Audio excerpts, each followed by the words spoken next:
Mestre amado Jesus, nessa noite mais uma vez, nós te agradecemos a presença, a ajuda que nós recebemos, essa ajuda invisível que nós vemos nesse livro, essa ajuda que vem através de inspiração, de sustentação, de suporte, de estímulo, de coragem, de fé, de ânimo, de energia, de cura. Auxilia-nos, Senhor, na nossa jornada. Esse ano que começa, nós te agradecemos pela oportunidade de estarmos juntos. Agora começando os anos 20 do ano 2000. Tão diferente como nós começamos há 10 anos atrás. E nesses próximos meses, Senhor, junto com a equipe de André Luiz, com a equipe de Emmanuel, nós possamos desbravar dentro dos nossos corações horizontes que ainda não conhecemos, que nós possamos cultivar a terra do nosso coração, para que toda essa semente de amor que nos é depositada todas as semanas nesse encontro possa brotar forte, firme, vigorosa. Abençoa o nosso ano, dai-nos ânimo, Senhor, para que nós consigamos vencer todas as tribulações do dia a dia, sejam elas de ordem física, moral ou espiritual. Que nós continuemos, Senhor, no nosso progresso, atravessando a fase de resgate que todos nós temos, como nós vemos nesse livro, mas sempre com coragem, com bom ânimo, com otimismo e com amor no coração. E assim nós vamos dando por iniciado o primeiro estudo de 2020, capítulo 6, do livro Entre a Terra e o Céu. Graças a Deus. Então, pessoal, então nós vamos começando o estudo de hoje. Capítulo 6, se for pensar que a gente já fez 1/8 do livro, né? A gente começando uma nova parte. Esse capítulo em especial falando bastante de alguns temas muito presentes na nossa vida. Primeiro a gente está vendo a dificuldade que existe na família da Zulmira, as desavenças com a Odila, a obsessão que acontece, os traumas que foram passados, né?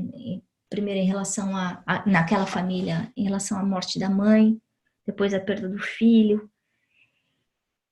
E a gente percebe que a história não é tão simples quanto parece, né?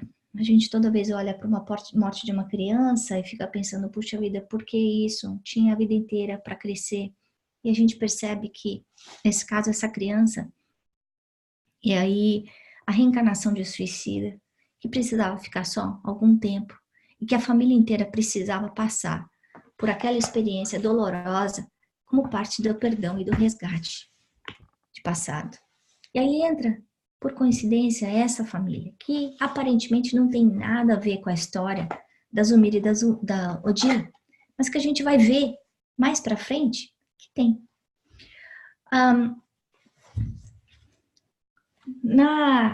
No desenrolar do relacionamento entre o obsessor e o obsediado, então a Odila e a Zulmira, a gente vê no caso essa criança, o Júlio, que desencarnou com essa morte intencional ou não intencional da Zulmira, mas que não tinha um amor verdadeiro por ele, pelo enteado, que ele vai parar num lugar especial, que nós vamos ver no próximo capítulo. Mas antes disso, a gente tem que pensar, bom, a pergunta que terminou o capítulo passado, que era, mas como é que a mãe, se está sofrendo pelo filho, a mãe desencarnada, como é que ela não vê o filho, como é que ela não vai ajudar o filho? E aí é o começo desse capítulo, que é como o ódio, o rancor, a mágoa aprisiona a gente numa cegueira temporária, em que a gente não percebe a realidade ao nosso lado e que a gente não consegue aproveitar as oportunidades que a vida coloca para a gente, para que nós tenhamos o comportamento de bem, né?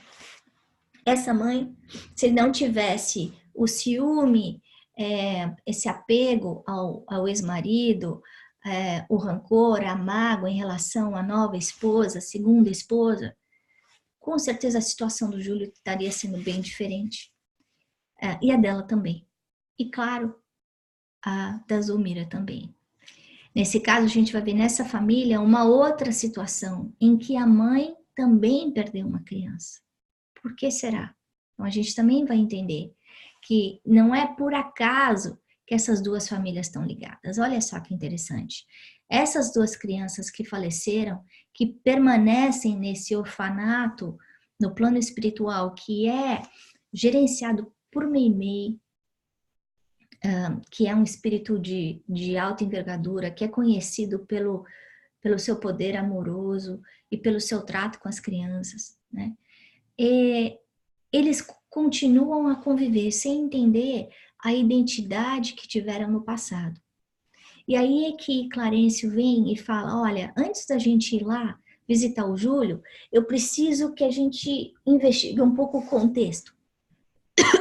Investigar, por quê? Não por curiosidade, porque a gente já viu André Luiz nos livros passados querendo saber muito da vida dos outros, mas não querendo saber porque ele ia tomar uma atitude positiva em relação a isso, mas simplesmente por mera curiosidade. E aí a gente vê o ministro Clarencio de uma forma muito elegante falando, não, antes da gente começar a responder pergunta ou fazer pergunta, a gente tem que entender um pouco mais o que é que está acontecendo e para que a gente entenda como a gente pode ajudar. Então, simplesmente ir nesse orfanato, no plano espiritual, para fazer pergunta, para investigar, não é suficiente. Ele precisa achar um valor para ele entregar. Isso vem para a gente muito forte. Por quê? Porque muitas vezes a gente está pronto para receber as bênçãos de Deus, mas a gente não está muito atento naquilo que a gente pode dar. Qual é o nosso papel, né? Porque nós recebemos tanta ajuda, né? Como a gente está vendo aí nesses primeiros 4, 5 capítulos, e que a prece de uma criança vai gerar uma mudança luminosa em várias famílias, em 10 pessoas, por causa de uma criança. A prece de uma criança, que foi uma prece refratária. Mas essa ajuda, ela vem, e ela vem também dando para a gente um senso de responsabilidade. Então, não é eu fazer prece, eu pedir, sem trabalho.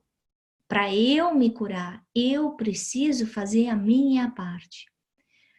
Nós todos estamos aqui, dentro do nosso lar, fora do nosso lar, nessa teia, nessa rede de ligação com almas que nós já nos encontramos no passado. Então, a gente vai ver que a ligação de outras vidas vai muito além do que esse grupo da Zulmira com o marido. Ele vai expandindo à medida que a gente vê o livro e a gente começa a entender os diferentes componentes, os personagens que apareceram no passado e por que os sentimentos que eles sentem hoje. E aí é que vem a aprovação. Então, aquelas pessoas que a gente encontra dentro e fora do lar são pessoas que nós já nos entendemos ou já nos desentendemos no passado. E quando a gente coloca isso na nossa mente, quando a gente entende que aquela pessoa que cobra mais, que não vê os nossos defeitos com lente de aumento, que faz críticas pesadas, que não consegue apreciar as coisas que a gente faz de bem para ajudar, essas são as pessoas a quem a gente magoou mais.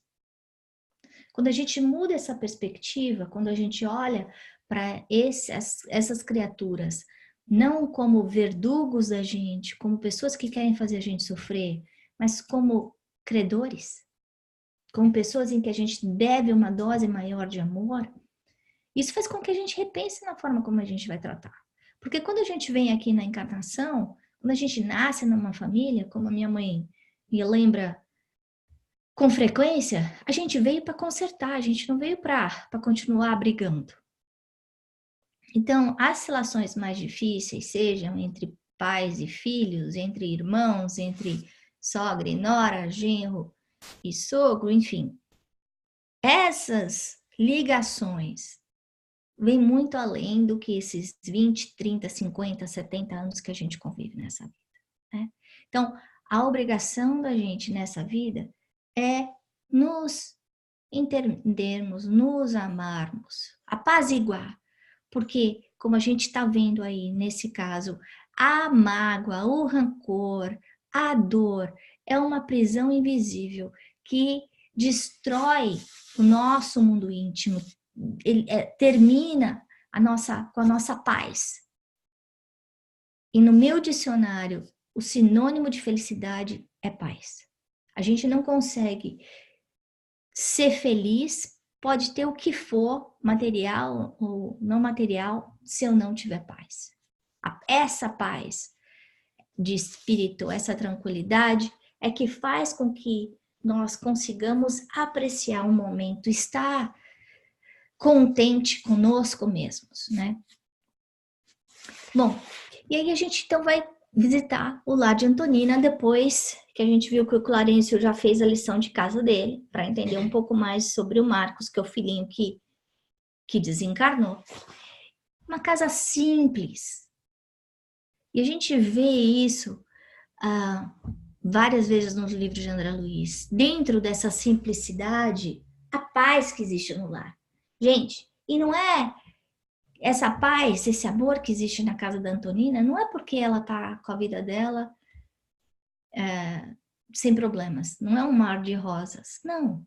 Ela é uma esposa abandonada, ela é uma mãe solteira, ela não tem dinheiro, ela tem um trabalho difícil, ela tem 3 filhos para criar, ela perdeu o 4º filho por uma doença que, se ela não tivesse a religiosidade dentro do coração, provavelmente ela estaria revoltada com o ódio do marido que deixou a família.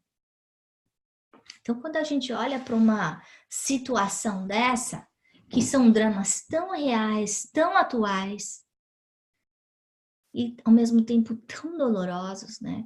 Quando eu me ponho no lugar de uma situação como essa, como uma esposa abandonada, tendo que criar 3 filhos, tendo que enfrentar a morte de um filho que eu não consigo imaginar do que seja, e ainda continuar a ter fé. E a gente olha para essa mulher, e como a gente vai ver nos capítulos posteriores, ela não é uma santa, não. Então, isso quer dizer que a Antonina somos nós. Ela já cometeu muitos erros no passado. Então, não é que ela vem de encarnação em encarnação só fazendo coisa boa. Não, ela não foi a Madre Teresa de Calcutá na sua encarnação anterior. Não, ela cometeu erros sérios também. E nessa vida ela está se ajustando com a lei, exatamente para conseguir, através do amor, resgatar os erros de passado e conseguir escrever uma história nova. Mas essa dor, essas provações, a dificuldade que ela passa, tanto a dificuldade moral quanto a dificuldade material, não faz com que ela tenha perdido a vontade de fazer o bem. E aí a gente vê, em nenhum momento ela fala, não, ela é espírita. Não, ela não é espírita.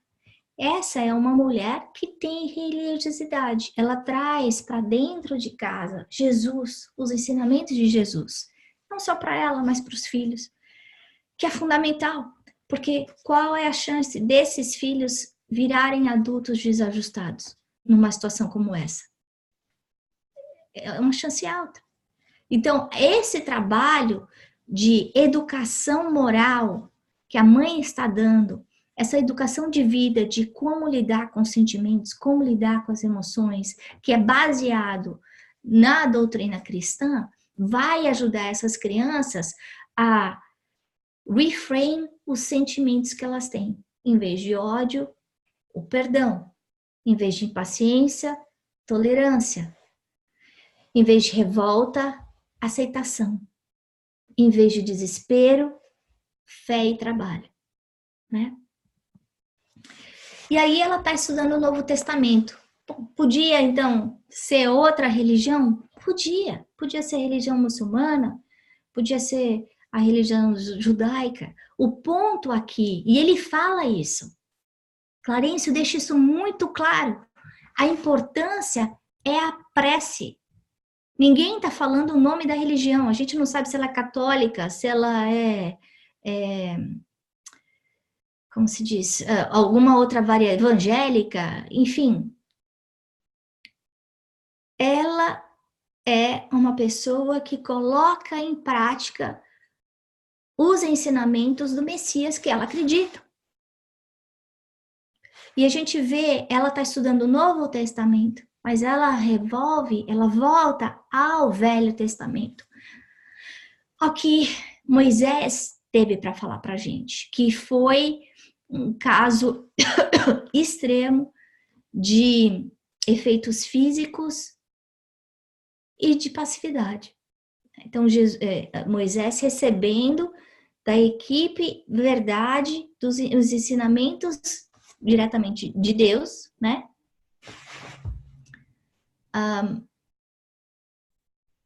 Para passar para a gente esses ensinamentos que tem 5.000 anos e que até hoje a gente não aprendeu.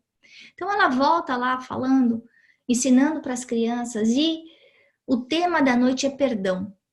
E olha só, será que esse perdão vem por acaso? Não, não vem. Então, quando a gente está fazendo evangelho em casa, o tema que vem aberto, que aparentemente parece que tenha sido escolhido aleatoriamente, não, ele vem junto com os ensinamentos que precisam ser estudados na noite. Nesse caso, para ajudar o avô da Antonina, para ajudar essas crianças a perdoar o pai. E a mãe lembrando a importância do honrar pai e mãe. O honrar pai e mãe não significa que a gente precisa ser conivente e estar feliz com as escolhas que eles fizeram. Não, porque pai e mãe erram como nós. Pai e mãe somos nós. Então, no mesmo nível evolutivo, faz besteira. Besteira grande, besteira pequena. Besteira que pode demorar centenas de anos para resolver. Mas o que ela fala é: o simples fato do seu pai ter te dado a vida, isso é o suficiente para você honrar o seu pai. Então, isso serve, não importa a qualidade de pai, de mãe que a gente teve. Não significa que a gente precisa ser conivente com os erros, a gente não precisa fingir que eles são perfeitos, não é isso. O que precisa é não ter ódio e não ter rancor. Porque eles deram para nós a maior bênção que a gente tem, que é a bênção da reencarnação, né?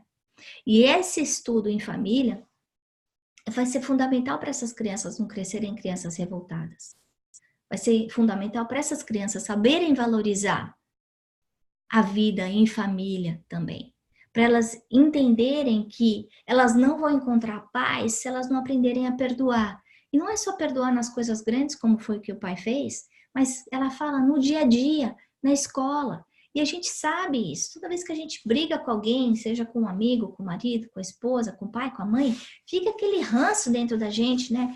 Aquela coceira que não sai. E quanto mais a gente fala a respeito, parece que esse incômodo aumenta. Não parece, ele aumenta mesmo. Por quê? Porque toda vez que eu coloco o meu sentimento, o meu pensamento, as minhas palavras, a minha energia numa coisa negativa, eu estou colocando combustível naquele sentimento. Então, para nós que gostamos de reclamar, que gostamos de falar como a vida está difícil, como a gente está cansado, como fulano fez isso, como ciclano não presta e como eu sou vítima, nós estamos usando a nossa energia no lugar errado. Nós estamos aumentando a nossa dor, o nosso sofrimento pela queixa, pela censura. Então, se eu quiser apagar esse fogo da dor, eu vou ter que mudar o meu sentimento. Se eu quiser que a minha realidade difícil, o meu cano sujo limpe, eu vou ter que passar água limpa nele. Eu vou ter que mudar. Ninguém está falando, o pai tem que mudar para perdoar. Ela não falou isso. O que ela está falando é, você vai ter que mudar o jeito que você vê o seu pai, para que você consiga encontrar paz. Então, o perdão não é para ele, o perdão é para sua paz. E essa é outra forma da gente enxergar a realidade, né? Porque muitas vezes nós mesmos somos os causadores do nosso sofrimento, da nossa dor, pela nossa insatisfação, a insatisfação pela vida, por uma situação que a gente está vivendo. Quando a gente tenta brigar com a lei de Deus, que a gente não sabe todo o fluxo que ela traz consigo, como a gente está vendo nesse livro, a gente sofre. Então, ela falando, ele continuando, a análise do Clarencio, mostrando aí pra gente que se todos nós temos o nosso livre-arbítrio, a forma como a gente encara a nossa dor, denota a nossa maturidade espiritual. Olha só que coisa. Então, a mesma dor, o mesmo sofrimento que 5 pessoas passam, elas vão ter atitudes, elas vão ter um controle emocional completamente diferente um do outro. E elas vão sofrer ou mais ou menos, dependendo do tipo de conduta que elas tiverem em relação a essa dor. E ele deixa claro qual é a resposta, qual é o antídoto eficaz que ajuda a sarar esse mertiolate que a gente pode passar na nossa casquinha que está coçando. É a prece. Então, a gente usar esse artifício da prece, buscando a ajuda que a gente precisa, mas também preparado para servir. Não ser como aquelas crianças mimadas que estão sempre prontas para pedir, mas que na hora de fazer o bem, elas se escondem. Estão cansadas e estão com sono ou trabalharam muito, né?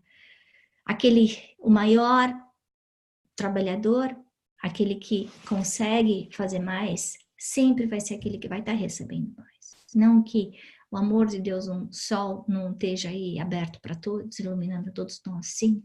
Mas nós, pelo nosso egoísmo, pelo nosso orgulho, pela nossa imaturidade, a gente não vai estar conseguindo receber toda a ajuda que a gente precisa. Então, para a gente encerrar o capítulo de hoje, eu coloquei 3 coisas. A primeira é a importância do evangelho no lar, né? Essa paz que existe nessa casa tão simples, ela vem da vivência dos ensinamentos de Jesus. Se essa mãe não estiver educando essas crianças podiam servir aí como conduítes de desequilíbrio para a família. À medida que essa mãe vai plantando as sementinhas do bem dentro desse coração, dentro de cada um desses corações, ensinando essas crianças a pensar. Não só ela vai fazer a qualidade desses filhos, a qualidade da vida desses filhos melhor, mas como ela também está mudando a aura da casa dela. E a gente vê a participação do plano espiritual indireta, não só na escolha do tema, fluidificação da água, depois do evangelho, em que continua a assistência espiritual, não só para Antonina, mas também para o avô. A segunda coisa que tem para falar é o honrar pai e mãe, que é uma coisa tão importante, ainda mais numa era em que a família está cada vez mais avacalhada, né? A gente muitas vezes trata pai e mãe, ou trata os filhos não com o carinho e respeito necessário. E nós sabemos que todos nós somos filhos. Todos nós. Nós tivemos um pai e uma mãe.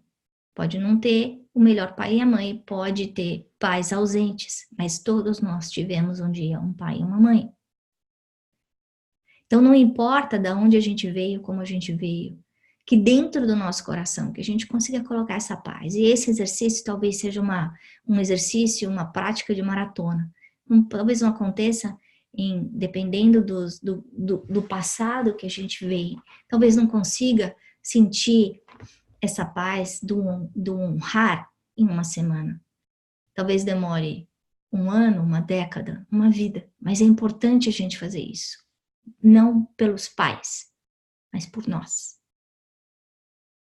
E a forma da gente fazer isso é através da prece. É lembrando que se eles não conseguiram dar mais, eles deram para a gente a vida, que é um instrumento que a gente precisa para o nosso crescimento e desenvolvimento como espírito eterno.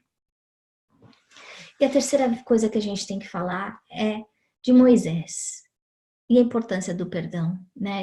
Moisés, no Decálogo, ele fala de perdão várias vezes, indiretamente, né? Isso da gente não brigar, não roubar, não ter inveja, honrar pai e mãe.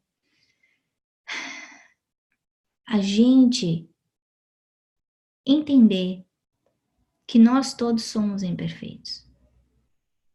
Aceitar as trincas na nossa alma, para que a gente também consiga aceitar as trincas da vida do outro, né? E a gente já viu Jesus falando que o perdão não é uma vez, são 7 vezes, são 70 vezes 7 vezes. E quando ele falou 70 vezes 7, isso é um número mágico? Não, ele quis dizer infinitamente. E não é todas as coisas erradas que a pessoa fez. E aí tem um contador automático. Não, não é isso. O que ele quis dizer é desculpar, perdoar infinitamente a mesma ofensa. Então, essa história da gente falar, não, mas eu venho perdoando ele faz 10 anos, pois é. Vai ter que continuar perdoando para você encontrar paz. Não por ele, por você. Então, para a gente colocar a cabeça no travesseiro essa noite e repensar sobre o perdão, sobre a vivência da prece, e principalmente saber colocar gratidão no nosso coração, nesse ano que começa, pela vida que a gente tem, né? Pela oportunidade da reencarnação que a gente tem aqui. E aí agora eu vou abrir para pergunta, quem quiser fazer algum comentário, eu vou tirar todo mundo do mute, para quem quiser falar alguma coisa.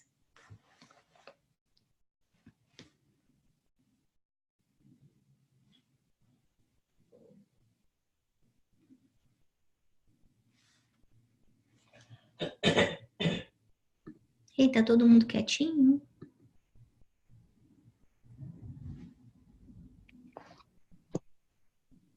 Oi. Oi, Cris. Oi. Pensando aqui, Ana, refletindo em todos os pontos aí, né? Legal. Eu achei esse capítulo bem interessante, assim, sobre o evangelho que ela faz na casa, né? Porque quando o filho dela pergunta sobre o perdão, e aí ela pergunta, mas por que você está perguntando isso? E aí ele pensa logo no pai, né? E para mim o que foi interessante é o esforço, mas ao mesmo tempo que até foi natural para ela, porque óbvio que ela tem dor, né? Tem uma dor no coração pelo abandono, tem uma dor no coração pela responsabilidade de 3 crianças e ter perdido um também, né? Porque até o filho dela falar, se nosso pai não tivesse abandonado, a gente teria dinheiro para ter condições de cuidar da doença dele, né? Então tem aí complicado esse comentário. Uma consequência também maior desse abandono, né? Da negligência com os filhos e tal. E ela ter essa tranquilidade, mesmo com o coração cheio de dor, de também entender o que é o aprendizado e o crescimento dessa criança, dos filhos, né?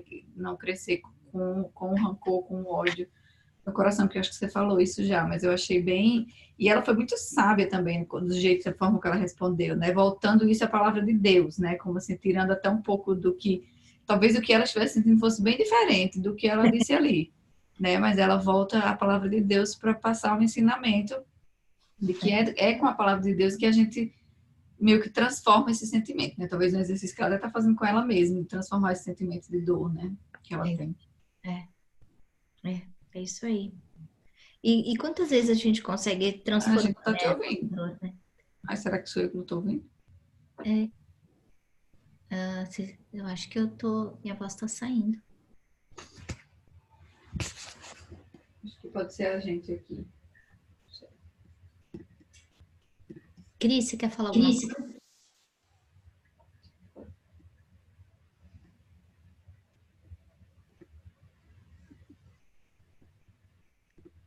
Fátima, você quer fazer algum comentário? Não, não. É um capítulo lindo. Tô só anotando tudo aqui. Obrigada.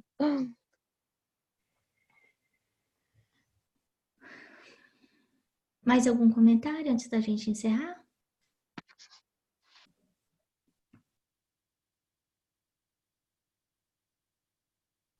Só. Tô tentando fazer o mudo. O que do barulho aqui? Oi, Aqui, Cris, daqui de casa. agora eu vou te ouvir. Fala.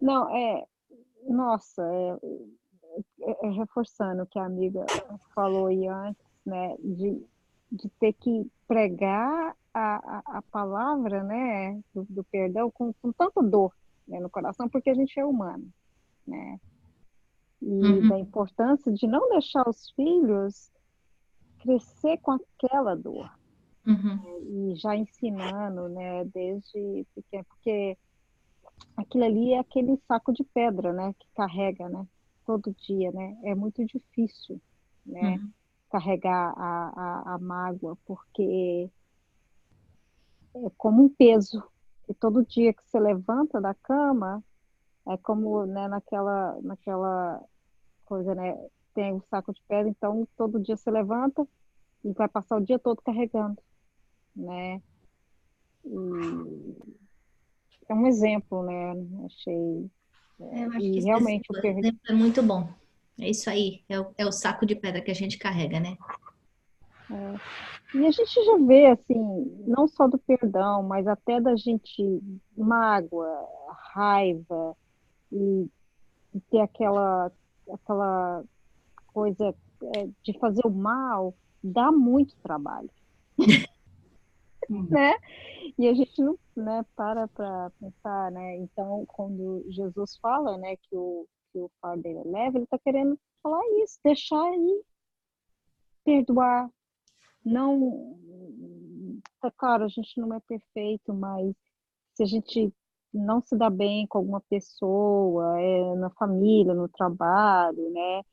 Se a gente ainda não está conseguindo ainda, né,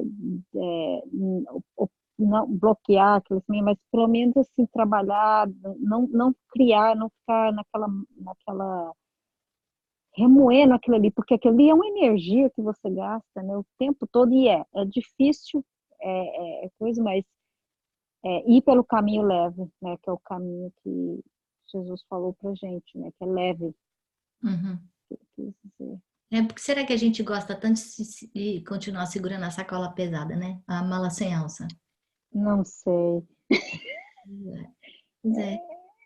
é um vício, né? Isso aí.